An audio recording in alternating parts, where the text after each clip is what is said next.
A whale named Ceto has become the main attraction at a marine park where she was recently captured. Two employees are finishing their shift and begin talking about her. They mention that Ceto recently lost one of her babies and suspect that the corporation running the park may have been responsible. After a while, one of the girls leaves, and the other stays behind to check on Ceto. She calls out to her, but the whale doesn't respond. He enters the pool to look for her. Suddenly, Ceto begins circling her. Without any warning, the whale attacks and kills her. Elsewhere, a young woman named Maddie is working at a restaurant when her friend Chad arrives. He has just graduated, and she is surprised and happy to see him. Chad reminds her to lock the back door for safety.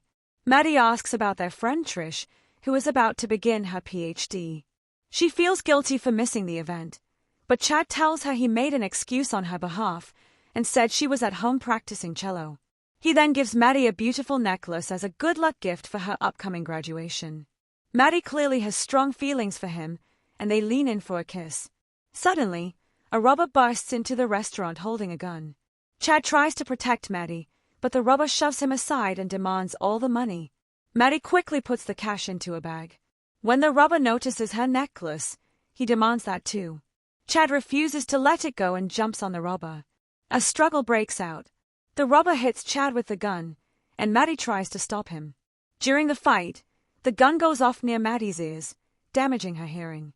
Chad finally manages to grab the gun and shoots the robber in the shoulder. The wounded man runs out of the shop. Chad chases after him and finds that Maddie's necklace has fallen on the ground. He picks it up and gives it back to her. But just then, the robber returns in a car and hits Chad, killing him instantly.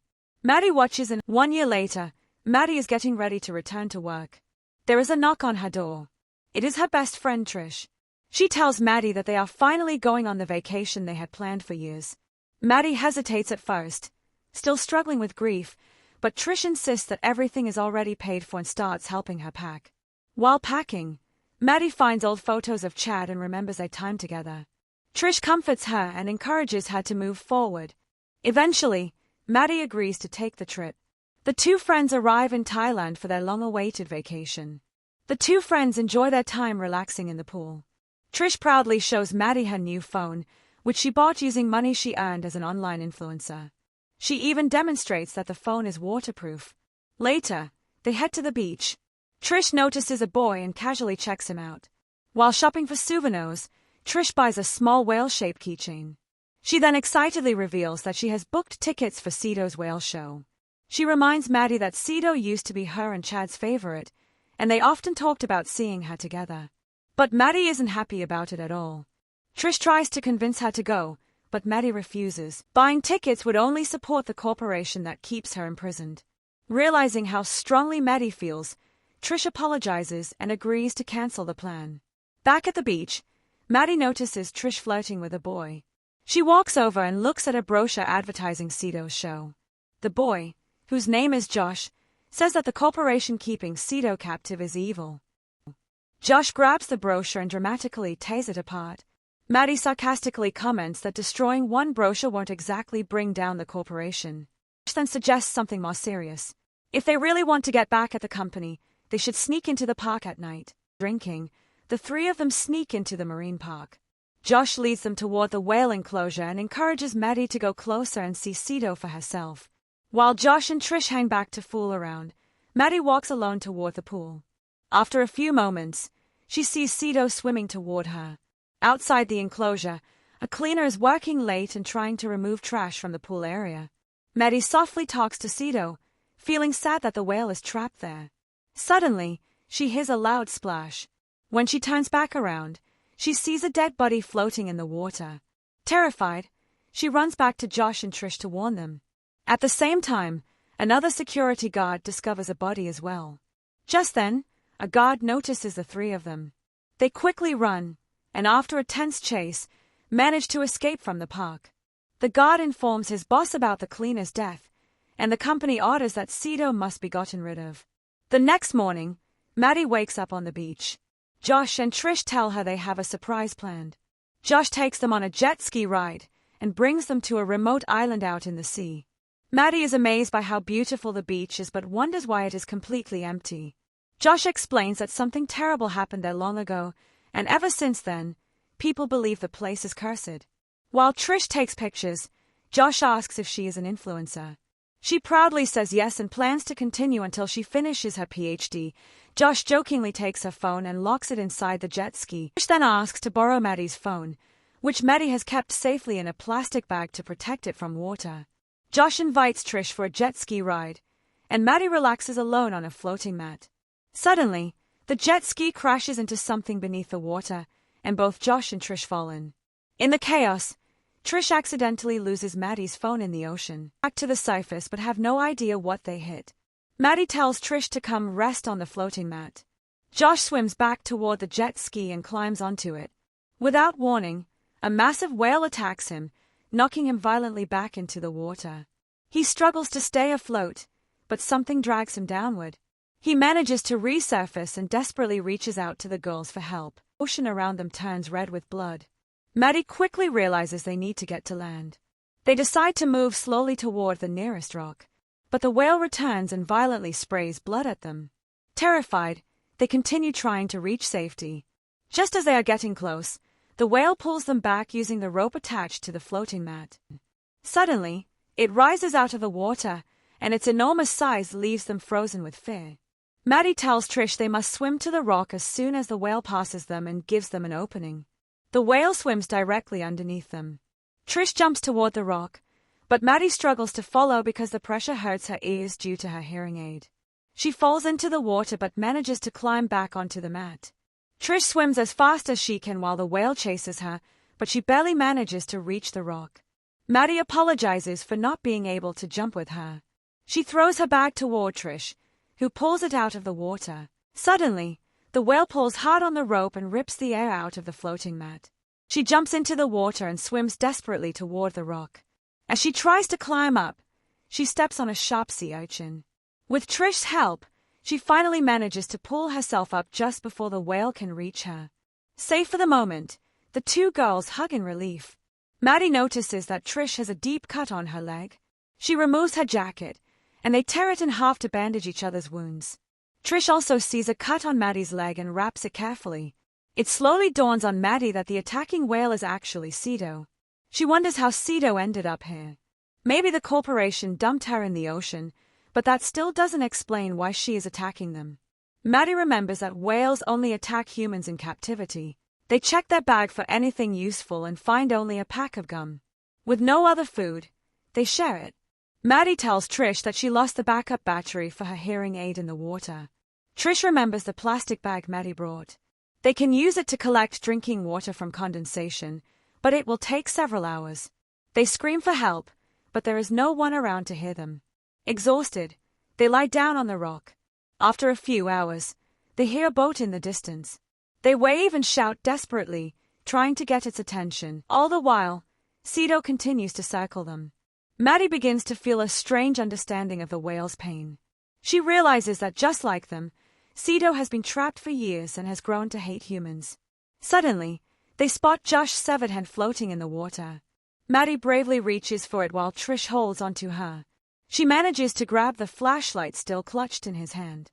They use the flashlight throughout the night to signal for help, but no one comes. The next morning, Trish says she needs to tell Maddie something important. But before she can speak, Maddie notices that water has finally collected inside their plastic bag. She drinks a little and gives the rest to Trish. Maddie then asks what Trish wanted to say. Trish hesitates and instead asks Maddie why she stopped playing the cello. Maddie admits that after Chad died, she couldn't bring herself to continue. Trish encourages her, saying it isn't too late to return to school and start again. Replacement debt. She insists she never meant for any of these terrible things to happen. Maddie holds her hand and tells her they will survive this together. Maddie then asks how Trish managed to pay off her debt. Trish explains that she used the money she earned as an influencer, and suggests they try to catch a fish. Maddie says she has a better idea. The creature that cut them earlier might actually be edible. Maddie carefully goes into the water while Trish holds onto her leg to keep her safe. Maddie slips and falls into the water, but she quickly manages to grab the sea urchin. She pulls herself back onto the rock just before Ceto can attack again. Trish anxiously asks if she is okay. Maddie nods and shows her the urchin. They try to break it open, but it's too hard. Maddie then takes out the small box containing Chad's cremation stone. Trish tells her not to use it. Trish finally manages to break it, and the two of them share the small amount of food inside. Afterward, Trish gives the cover back. Maddie looks at the broken box and says it might be time to finally let go. Holding the stone, she whispers that she loves Chad and wishes she could tell him that in person, then throws it into the water. Trish admits that she only wanted to make things better, but instead she made everything worse. Maddie comforts her, saying she couldn't have known they would end up trapped here together. Then Trish quietly says something shocking. Trish finally confesses the truth. She needed money to clear her placement debt. That night at the restaurant, she wasn't supposed to be there. Chad had told everyone Maddie was at home practicing cello.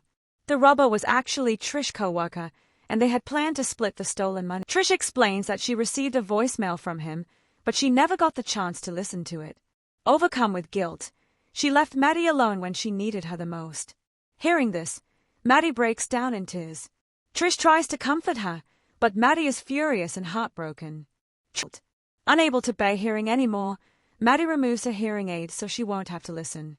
Exhausted, Maddie eventually falls asleep and dreams about Chad, the happy memories, and the night of the accident. When she wakes up, Trish asks if she is okay, but Maddie is still upset and distant.